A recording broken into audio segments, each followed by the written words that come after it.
증거할 말씀입니다. 마태복음 23장 2절부터 39절까지 좀 이렇게 묶어서 읽도록 하겠습니다. 2절. 서기관들과 바리새인들이 모세의 자리에 앉았으니 18절.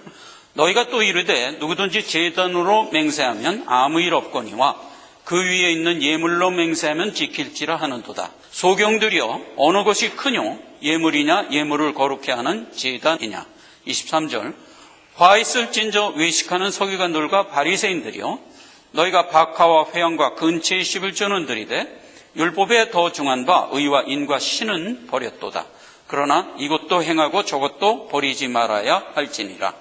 소경된 인조되어 하루살이는 걸러내고 약대는 삼키는도다. 37절.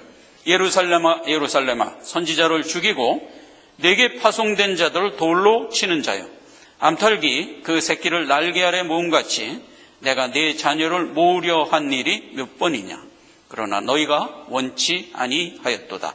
보라 너희 집이 황폐하여 버린 바 되리라. 내가 너희에게 이르노니 이제부터 너희는 찬송하리로다. 주의 이름으로 오시는 이여 할 때까지 나를 보지 못하리라. 아멘. 모세의 자리에 앉은 자들이라는 제목으로 말씀의 은혜를 받고자 합니다. 지금 바리새인들과 서기관들이 선지자의 이름을 가지고 지금 백성들 앞에 서 있는데 예수님한테 강한 질책을 받고 있는 중입니다. 그래서 이제 2절에 서기관들과 바리새인들이 모세의 자리에 앉았다. 그렇게 이제 전제를 하고 18절부터 보니까 너희가 제단과 예물을 놓고 생각하는데 제단은 이제 하나님이 구속사를 펼치시는 하나님의 손길이잖아요. 제단 위에 놓인 예물을 더 중시한다는 거예요. 그걸 이제 지적하고 있습니다. 소경들이 어느 것이 크뇨?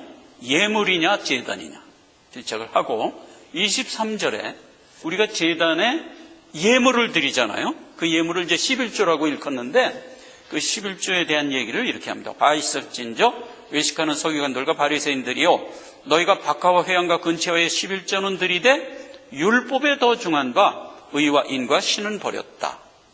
그러나 이것도 행하고 저것도 버리지 말라. 이렇게 이제 근원적인 교훈을 합니다. 너희가 드리는 예물에 의와 인과 신이 묻혀 있다. 그걸 항상 생각하면서 예물을 드려라. 자, 의와 인과 신이 뭔가 하는 것은 이제 좀 이따 살펴보기로 하고요. 그러면서 이제 소경된 인조자요 너희가 하루살이는 걸러내고 약대는 삼키는도다 그랬어요. 하나님의 말씀으로 교훈을 하시고 생명력을 주시는 손길은 언제나 세미해요.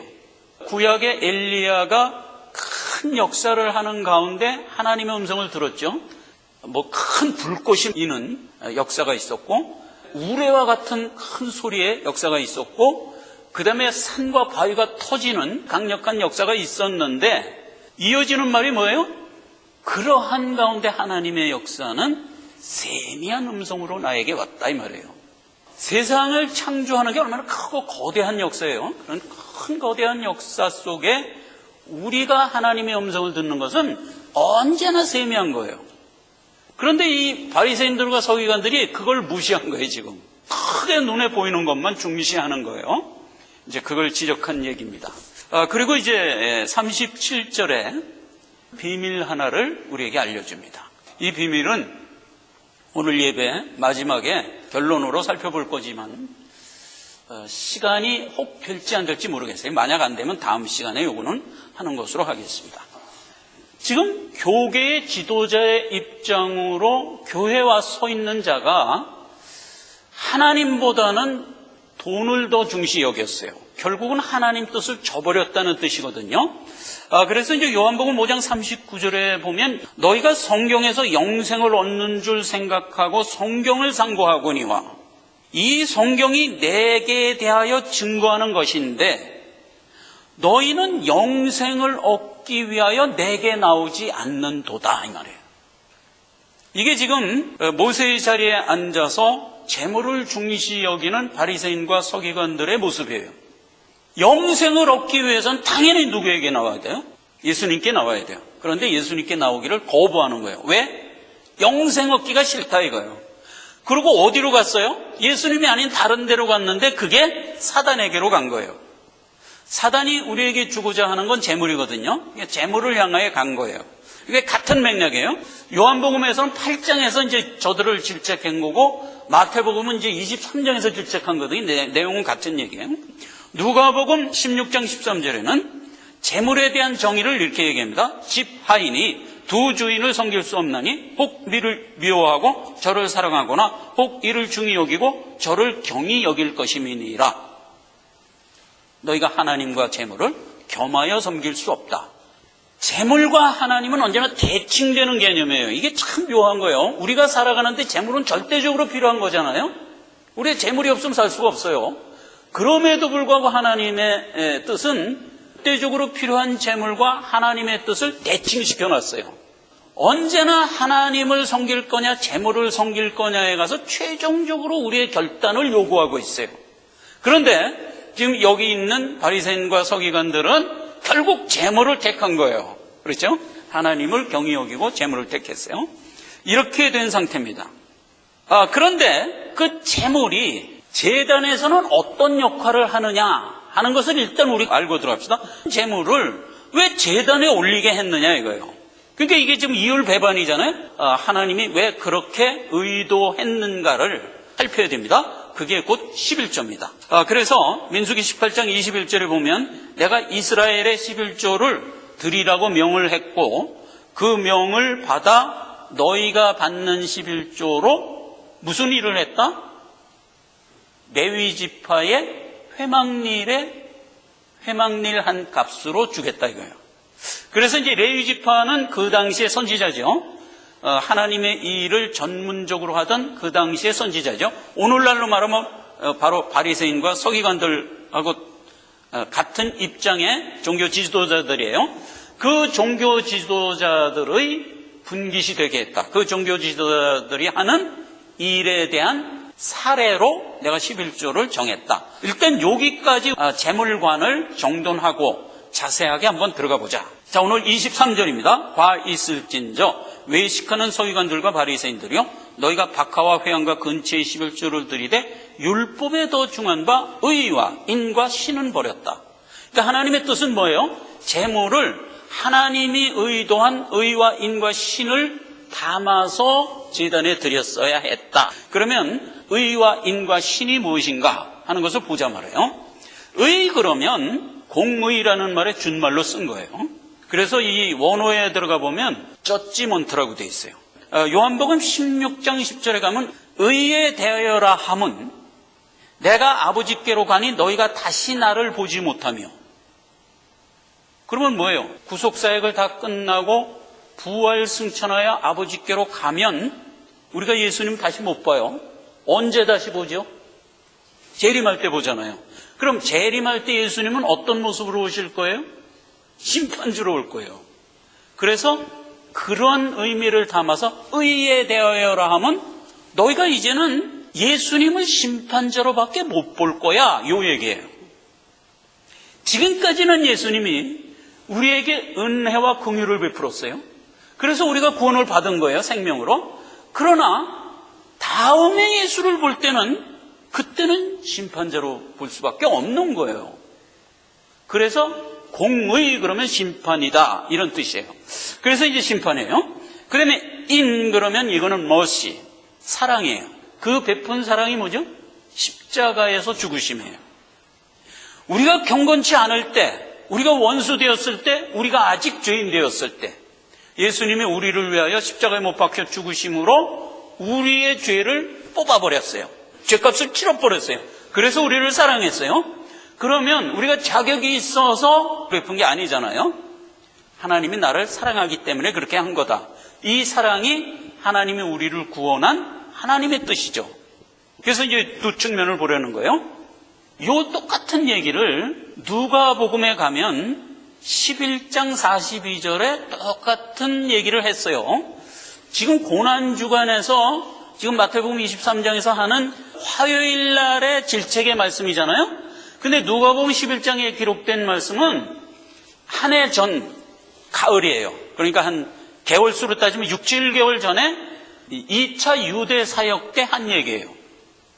그러니까 그때 한 얘기를 지금 고난주간에 다시 반복하고 계시는 거예요. 그럼 그때 한 얘기를 들어가 보면 이렇게 돼 있어요.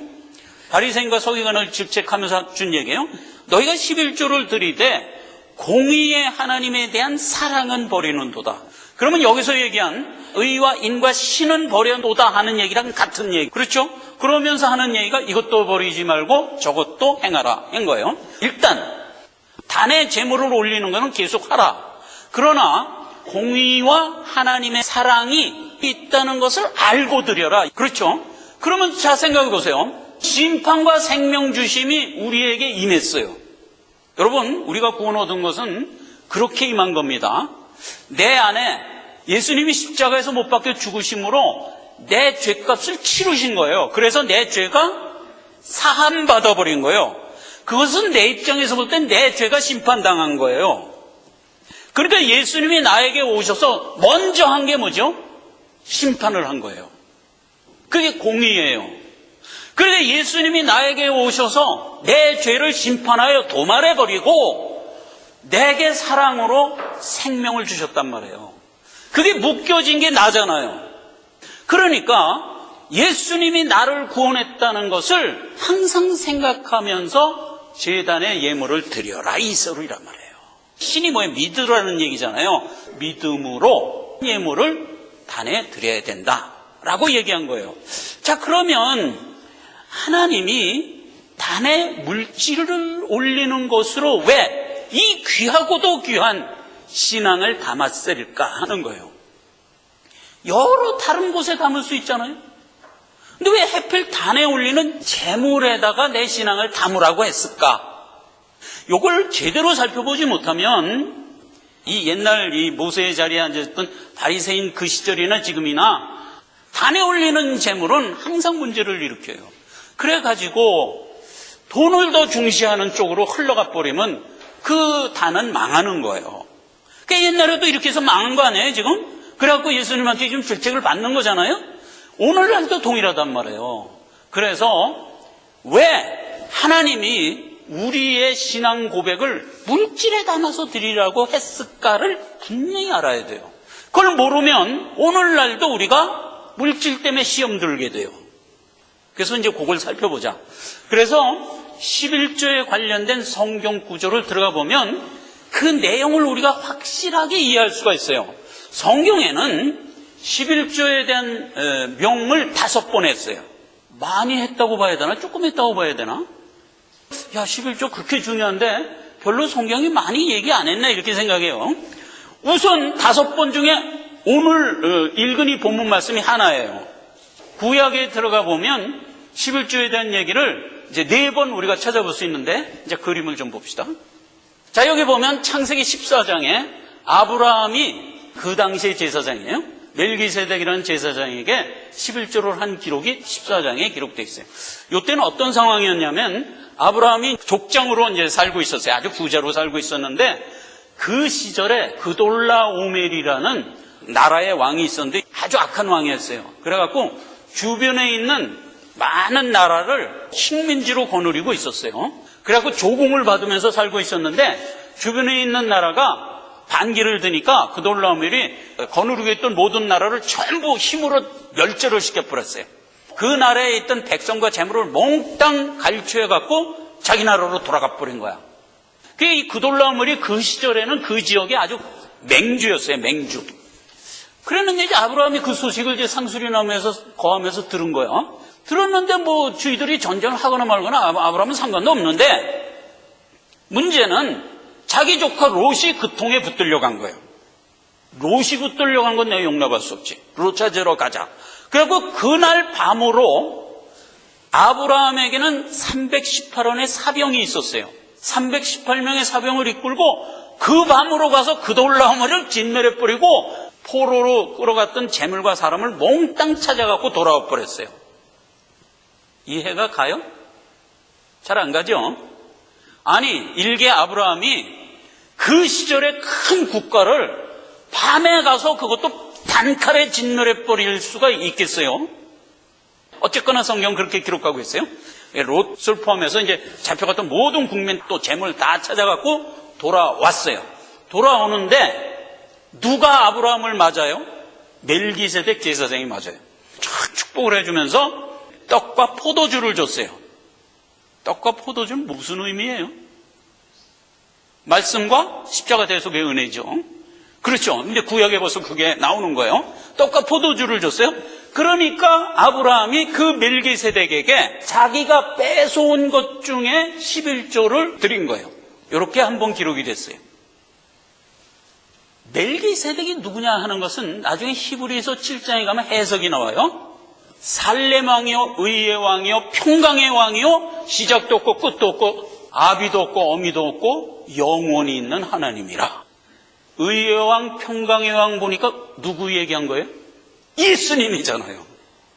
그러니까 아브라함이 그때 멜기세덱이라는 모형 안에 들은 예수님께 11조를 한 거예요. 이렇게 된 사건이 하나. 창세기 14장 얘기입니다. 자, 이 얘기는 길게 하면 한두 끝도 없는데 대강 그렇게 얘기를 하고, 그 다음에 창세기 38장에는 야곱 얘기에 11조 얘기가 나옵니다. 야곱이 이제 하란으로 피하여 도망가다가 베델에서 돌백 메고 자는 거예요. 자는데 그때 하나님이 꿈속에서 현현하죠. 그래갖고 야곱에게 어떤 언약을 주냐? 너 지금 고향 떠나서 하란으로 가지. 그러나 하란에서 크게 성공해서 반드시 내 본향으로 돌아오게 할 거야. 이 언약을 딱 줘요. 꿈에 깨갖고 하나님 감사합니다. 하나님 언약대로 내가 본향으로 돌아오는 날 내가 하나님께 11조를 드리겠나이다. 이렇게 써놓으래요. 요 소원이 두 번째 11조예요. 자, 그럼 보세요. 본향으로 돌아온다는 것은 무슨 뜻이에요?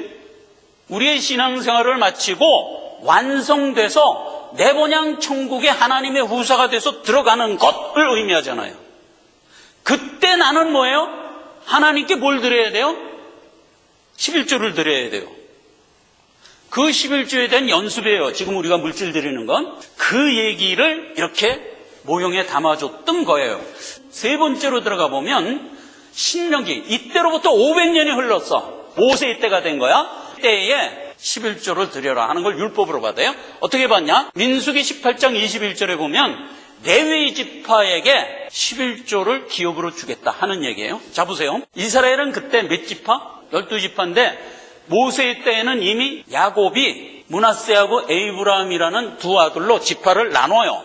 그러니까 13지파가 된 거예요. 그래서 13지파를 하나님이 가나안 땅에 이끌어와갖고 기업을 줘요. 각 지파에게 기업을 주는데 레위를 딱 부르는 거야. 레위, 너희들은 옆에 서 있어. 그러니까 이제 레위가 하나님이 서 있으라니까 서 있단 말이에요. 그러니까 나머지 12지파에게 가나안 땅을 기업으로 줬어요. 어느 정도로 풍부하게 줬다고 그랬죠?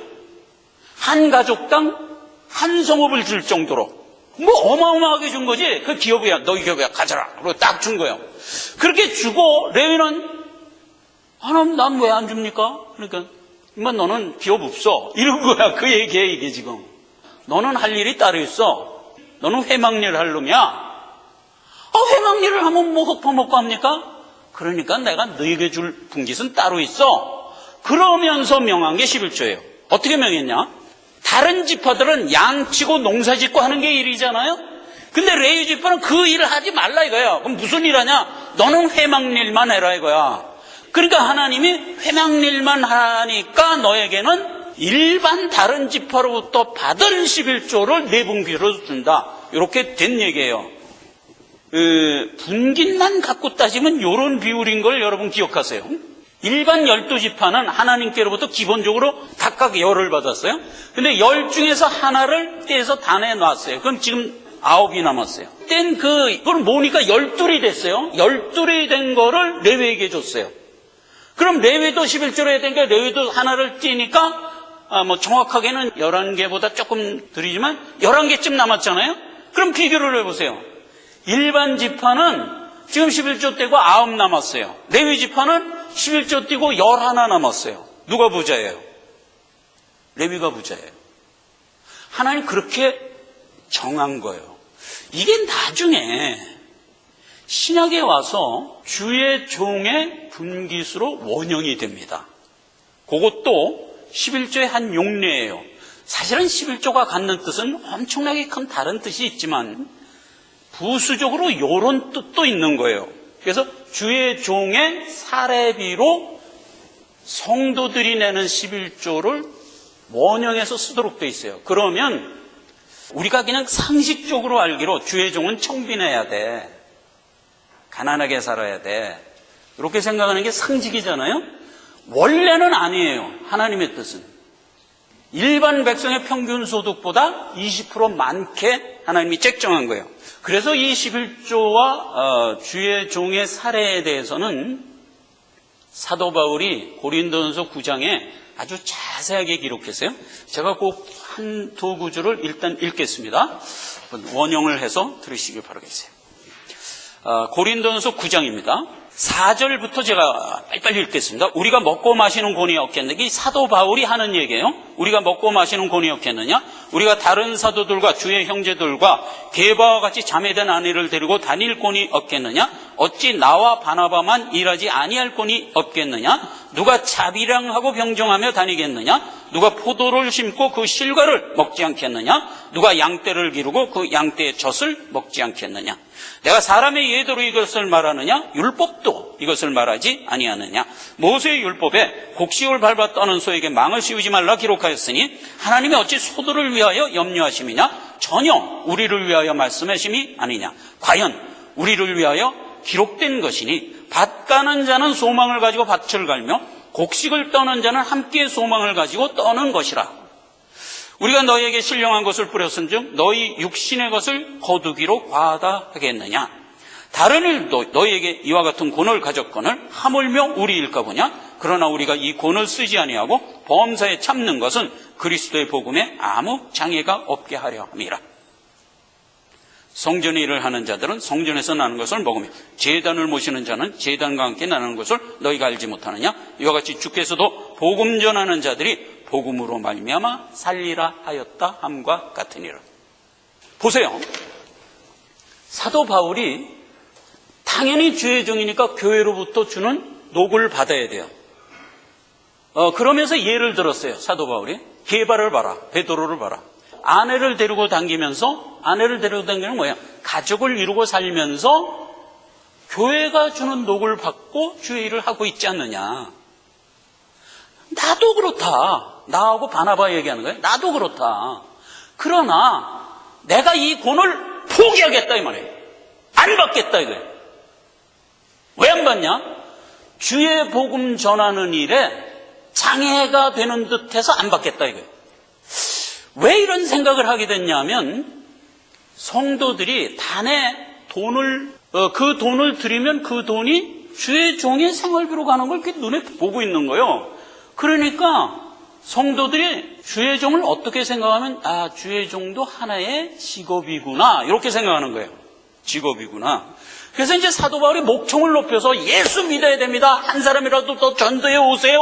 이러면서 막 얘기하면 성도들이 어떻게 생각하면 저 자기 직업이니까 자기 봉급 든든하게 만들기 위해서 자꾸 저렇게 얘기하는구만. 이렇게 생각하기가 할 수도 있다 이 말이에요. 안 하지만 그렇게 생각할 수도 있단 말이에요. 그러면 어떻게 돼요? 사도 바울이 힘차게 증거하면 할수록 그렇게 잘못된 생각은 점점 더 커지지. 그러니까 이걸 사도 바울이 염려해갖고 복음이 자꾸 복음스러워지질 않는 거야. 그러니까 사도 바울이 그게 안 되겠다.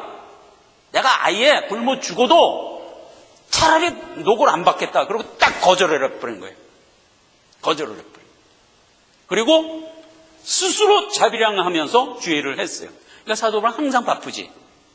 자기 먹고 살 것도 해야 되고 또 주위에 와서 주의 일도 해야 되고 하니까 항상 바쁜 거예요. 그렇게 나는 바쁘게 살다가 차라리 죽어도 이렇게 하겠다 이거예요. 그걸 결단해버린 거예요. 이걸 성경이 고린도전서 9장에 딱 기록한 거예요. 자, 그러면 생각해 보세요. 주의 종의 입장에서는 만약에 내가 복음 증거하는 일이 돈으로 인하여 방해가 된다면 끊어라 이거예요. 주의 종에게 하나님이 명하는 거예요. 끊어라 이거예요. 그럼 난 굶어 죽어도 좋습니까? 그래. 굶어 죽어도 끊어라 이거예요. 하나님 그렇게 얘기하는 거예요. 그러나 성도들 입장에서는 얘기가 달라요. 성도들 입장에서는 원래 하나님이 그런 용도로 11조를 단에 드리라고 한 거잖냐. 드려야지. 주의 종 부자 되는 게 꼴 보기 싫다고 안 드리면 되냐? 이렇게 성도들은 또 생각해야죠. 그래서 성도들 입장에서는 어찌하든 내 주의 종이 이 일을 할 수 있도록 뒷받침을 해야죠. 어차피 하나님은 나보고 11조를 단에 드리라고 명을 했는데 나는 그것을 성실하게 드림으로써 그 일이 제대로 이어질 수 있도록 역사를 해야죠. 그러니까 각자 입장이 이렇게 다른 거예요. 원래 제대로 된 하나님의 바른 심성을 가졌다면 서로가 이렇게 생각해야 되는 거예요. 그러면 제단에 올린 제물이 문제가 되겠어요? 안 되지. 그렇게 되면 아주 아름답게 되는 거예요. 자, 그럼 보세요. 우리가 이런 문제에 관한은 미국을 닮아야 돼요. 미국은요, 주의 종들에게 충분히 살해해요. 우리나라가 언더우드라는 선교사가 지금으로부터 한 150년 전에 한국에 와서 이렇게 선교를 하고 한국에 이렇게 예수 잘 믿게 됐잖아요. 그때 선교사가 한국에 와서 한 행보를 보면요, 한국의 고종황제보다도 더 잘 살았어요. 오늘날 예를 듭니다. 120명 정도의 성도가 있는 교회는 교육자를 몇 명 피택할 수 있나요? 12명 11조 성도당 한 사람의 교육자가 봉급이 되니까 10명 할 수 있잖아요. 그렇죠?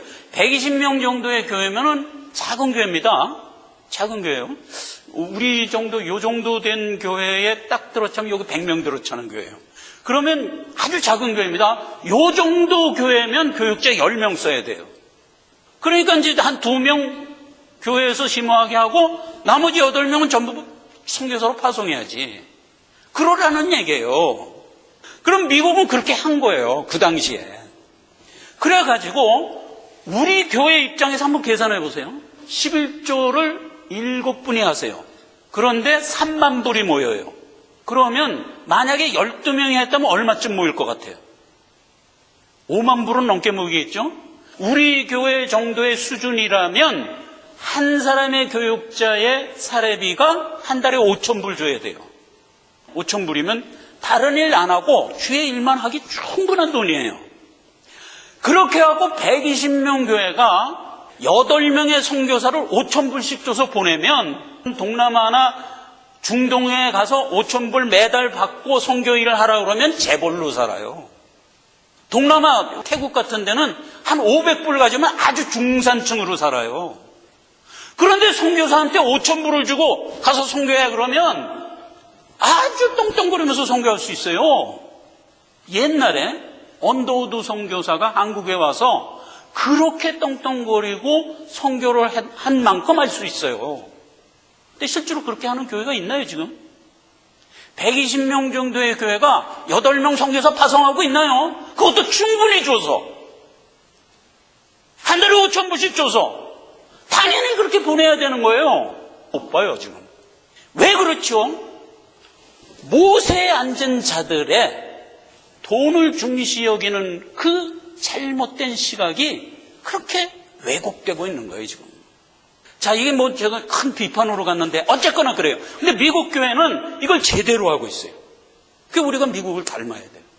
그 당시에 미국 교회의 선교사들이 교회가 주는 녹 갖고 충분히 갖고 와서 충분히 선교하는 거예요.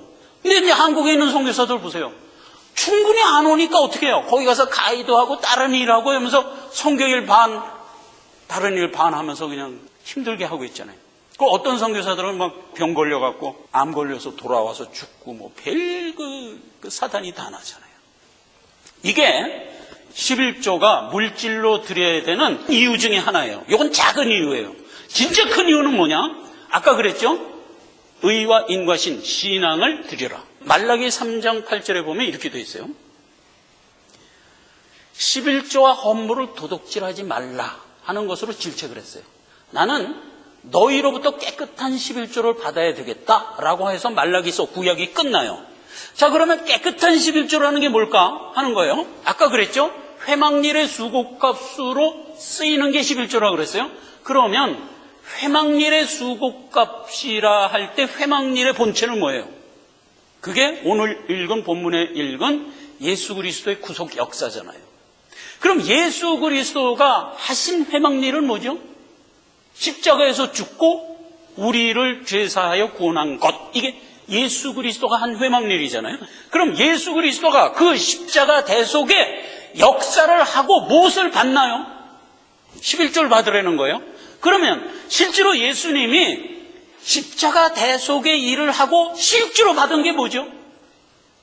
구원받은 자기 백성의 영혼을 받았잖아요. 그러니까 결국 11절은 뭐라는 게 드러났어요? 구원받은 성도를 말하는 것이었단 말이에요.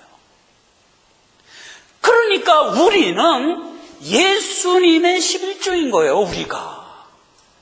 우리가 예수님은 깨끗하게 된 나를 회막일을 한 끝에 수고값으로 받는 거예요. 그 얘기를 이사야서 53장 11절 12절입니다. 나의 의로운 종이, 이게 하나님이 지금 하시는 말씀이에요.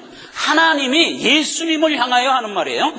나의 의로운 종이 자기 지식으로 많은 사람을 의롭게 하며 또 그들의 죄악을 친히 담당하리라.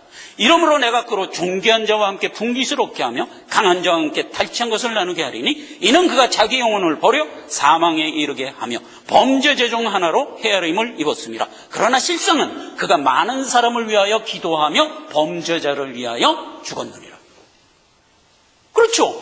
나의 종 예수 그리스도가 범죄자를 위하여 죽었단 말이에요. 그 결과가 어떻게 됐다? 많은 분깃을 그로 하여금 갖게 하겠다 이거예요. 그게 뭐예요? 나란 말이야, 나. 예수님이 십자가 대속의 은혜를 하심으로써, 즉 회막일을 함으로써 받는 게 뭐다? 나를 받는 거예요. 나를.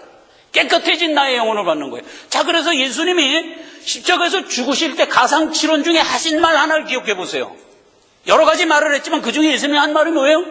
하나님이요 내 영혼을 받으시옵소서 하고 죽었잖아요. 예수님이 일부러 그렇게 얘기한 거예요. 우리 들으라고. 우리도 우리의 일상을 마치고 내 본향으로 갈 때 마땅히 주정해야 할 게 뭐예요? 아버지여 내 영혼을 받으시옵소서. 이러면서 우리가 전성에 들어가야 돼요. 그러라는 거예요. 그러니까 11조는 나를 신앙으로 잘 갖고서, 아까 그랬죠? 의와 인과 신으로 잘 갖고서, 그래서 하나님께 드리는 것, 이게 내가 드려야 할 나 자신이에요. 그걸 예수님은 나를 향하여 뭐라고 하는 거야? 너는 나의 11조다 이 말이에요. 우리가 11조인 거예요. 자, 이렇게 된 게 11조예요. 그래서 말라기서 3장 8절에 가보면 11조를 왜 이놈아 너희들이 도둑질하느냐 하고 질책을 할 때 무슨 얘기를 해요? 이스라엘 백성들이 뭐라고 그래요? 아니 하나님 언제 우리가 내가 11조를 안 냈습니까? 다 냈는데 이러고 따졌죠. 그랬더니 예수님이 그때 한 얘기가 뭐예요? 너희들이 내긴 냈다. 그런데 더러운 것, 어그러진 것, 눈먼 것 장님 절뚝발이로 냈다. 깨끗지 못한 것으로 냈다. 깨끗이 못한 것으로 낸 것은 내 거를 도적질한 거나 마찬가지다. 이렇게 얘기하잖아요. 그러니까 말라기서에서는 11조에 대한 강론을 어디다가 포인트를 맞춰요? 깨끗한 걸 내라 이거야, 깨끗한 걸. 그게 결국 무슨 얘기예요? 우리의 신앙을 순수하게 갖고서 하나님께 내 영혼을 받으시옵소서 해야지. 그런데 우리가 우리의 신앙을 키우지 않고 사단에게 오염된 채 하나님께 가서 내 영혼 받으세요 하면 돼요? 그러니까 하나님 그 얘기하는 거예요. 11조는 언제나 포인트가 어디에 있는 거다? 깨끗한 데 있다 이 말이에요. 깨끗한 데. 깨끗한 내 영혼을 드리는 것, 이게 내가 원하는 11조다 이거예요. 자, 이것을 전체적으로 이해하면 이제 11조가 뭔지를 우리가 아는 거예요. 그냥 마땅히 의와 인과 신이 우리에게 드려야 할 11조에 담겨져야 된다.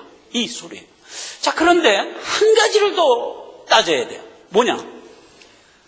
그렇게 귀중한 우리의 신앙 인격을 날마다 깨끗하게 키우는 일을 왜 단애들이는 돈에다 실어줬느냐 이 말이에요. 아까 돈에다 왜 실어줬냐? 교역자들의 그것이 봉급으로 원형되게 하기 위해서 돈에다 실어주다. 요거는 작은 이유라고 그랬어요. 진짜 큰 이유는 뭐냐? 우리가 단에다가 돈을 드리는 것은 사실은 단에다가 나를 드리라는 얘기예요. 나를. 그러면 나를 드릴 때 깨끗하게 드려야죠. 내가 가지고 있는 모든 성정을 하나님께 드리는 거예요. 내가 가지고 있는 성정은 원래 뭐예요? 육정이잖아요. 그렇죠. 예수님은 우리를 구원할 때 영만 살렸지 육은 아직 죄된 몸인 채로 그냥 놔뒀다 그랬잖아요. 그러니까 죄된 몸인 채로 항상 주님께 나올 때는 내 안에 들어가 있는 육정이 그대로 껴묻혀 들어간단 말이에요. 그러니까 안 되지. 내 육정은 가급적 끊어내자, 뽑아내자 이러면서 하나님께 나가는 거잖아요. 그게 돼요? 어렵지. 어려워요. 내 육정을 끊고 하나님께 나가는 일이 결코 쉽지 않아요. 여러분 각자 생각해보세요. 내 육정 중에서 내가 이것만은 제일 중요하다고 생각하는 것들이 한 개씩 다 있을 거예요. 나는 다른 건 다 참는데 밥 늦게 주는 건 못 참아. 요런 거. 각자 있어요. 여러 가지가 있어요. 일일이 다 세면은 뭐 수도 없이 많아요. 근데 그런 것들을 내 육정으로 다 간직하고 있고 양보를 안 하는 거야. 이것만은 난 못 참아. 그런 것들은 사실 아무 소용없는 거예요. 끊어야 될 것들이에요. 끊고 하나님께 나가란 말이에요. 쉽지 않아요. 정신적인 면도 그렇지만 육신적인 면도 그래요. 태국의 그 유명한 그 청백리 총리 하나가 고백을 했는데 이렇게 했어요. 다 끊었대 자기가 물욕을. 다 끊었는데 요것만은 못 끊었대. 뭘 못 끊었냐? 두리안이라는 과일이 있어요. 그거 먹는 거는 못 끊겠대. 중독성이 있게 맛있는 과일이에요. 가끔 우리도 사 먹어요. 그 약간 구릉랩이 싸뜻하게 나면서 그 나는 과일이에요. 그걸 못 끊겠대. 자, 그런 것들이 있어요. 내가 육정 갖고 사는데 요거는 못 끊겠다 하는 게 있어요. 술 좋아하면서 술 주다도 못 끊는 사람이 있어요. 예수 잘 믿는데 술 못 끊어. 그런 것들이 있어요. 이런 걸 끊으라 이거야. 네. 성령이 거하는 성전인데 이놈아 네 안에 술 들어가면 되냐? 끊어라. 이러면서 이제 끊으라고 얘기하는데 근데 그게 쉽던가요? 어렵다니까. 그래서 우리는 사투를 벌이는 거예요. 하나님 끊고 나가고 싶은데 잘 안 되네요. 뭐 이러면서 이제 신앙생활 하는 거예요. 그러면서 잘하는 거지요. 그래서 우리가 중요하게 생각하는 많은 것들을 끊어야 되는데 못 끊어. 그 많은 것의 대표가 뭐예요? 돈이에요. 나의 물질이에요. 그래서 성경은 그 얘기를 하는 거예요. 너 소득의 10분의 1을 뚝 떼서 아무 급부 없이 한번 퉁 버려볼래? 이렇게 얘기한 거예요. 아니 그 아까운 걸 어떻게 버립니까? 그래 그거 못 버린다면서 너 네 육정 어떻게 끊을 거야? 이렇게 되묻는 거예요. 너 10kg짜리 엮기 들 수 있냐? 못 드는데요. 못 드는데요. 10kg짜리도 못 드는 놈이 15kg짜리를 어떻게 들겠냐? 이렇게 얘기한 셈이에요. 이렇게 얘기한 셈이에요. 그러니까 연단하라 이거예요. 연습하라 이거예요. 그 아까운 돈을 아무 급부 없이 뚝 잘라서 버려볼 수 있냐? 이렇게 묻는 거예요. 없는데요? 있어야 되는데. 알았습니다. 한번 버려보겠습니다. 당 버려. 그러면 한번 연습한 거예요. 한번 연습한 거예요. 그래서 11조는 원래 연단거리로 준 거예요. 끊을 수 없는 걸 끊는 연습을 시키는 거예요. 그렇기 때문에 11조는 할 때마다 아깝고 할 때마다 억울해야 돼요. 이 돈이면 주택 할부금도 될 수 있는 돈인데 아깝다 하는 생각이 늘 들어야 돼요. 그런 가운데 들여야 연단이 돼요. 그런 연단이 돼야 내 육정 끊는 일에 연습이 되는 거예요. 그런데요, 지금 교회에서 가르치는 11조를 어떻게 가르치는지 아세요? 투자로 가르쳐요. 투자로. 11조를 해야 부자 돼 이놈아. 이렇게 가르치는 거예요. 11조를 하면 3배, 30배, 100배 받아 임마. 이렇게 가르치는 거예요. 그리고 11조를 희열과 기쁨 속에서 내는 거예요. 희열과 기쁨 속에. 아주 그 신앙 좋은 사람들하고 이게 얘기를 하다 보면 11조 얘기가 툭 나오는데 11조를 내가 기쁘게 드렸지. 아니 11조를 기쁘게 내면 하나님의 의도가 완전히 빗나가는 건데 하나님은 원래 어떤 의도로 11조 하라는 거예요? 아깝고 억울하고 분한 마음으로 내도록 하나님이 역사한 거예요. 그렇게 내는 과정에서 연습이 되라고. 그런데 살짝 이걸 꽈갖고 기쁘고 즐겁고 환상해져서 11조를 내고 있어. 그럼 하나님의 의도한 교육이 되고 있는 거예요? 안 되고 있는 거예요? 안 되는 거예요. 힘들게 엮기 10kg짜리를 매일 들어야 되는데 기계로 싹 리프팅을 해갖고 나는 손만 움직이고 있는 거야. 그럼 운동이 되겠어요? 힘들고 땀이 나야 운동이 되지. 그런 꼴이잖아요. 이게 우리가 내고 있는 11조에 담겨진 하나님의 아주 심오한 의도다 이 말이에요. 우리가 이걸 내면서 결론은 뭐예요? 나의 신앙을 날마다 아름답게 키우자. 키워서 마침내 그리스도의 장성한 분량에까지 자라게 한 후에 내 본향 들어갈 때 하나님께 기쁘게 나를 드리자. 이게 하나님이 우리에게 11조를 명한 규례다 하는 겁니다. 기도하겠습니다. 하나님 아버지 은혜를 감사드립니다. 바리새인과 서기관들, 모세의 자리에 앉은 자들에게 하나님이 질책하는 가운데 11조에 관련된 하나님의 교훈을 깊이 살펴보았습니다. 하나님 우리를 얼마나 훌륭하고 깨끗한 심령으로 자라기를 원하시는지 깨닫게 되었습니다. 어찌하든 우리가 육정을 끊고 하나님의 뜻을 준행하며 살아가는 인성이 되고 바른 신앙 인격의 자리에 갈 때까지 우리의 삶을 통하여 연단케 하시고 마침내 자라나게 하옵소서. 예수님의 이름으로 기도했습니다. 아멘.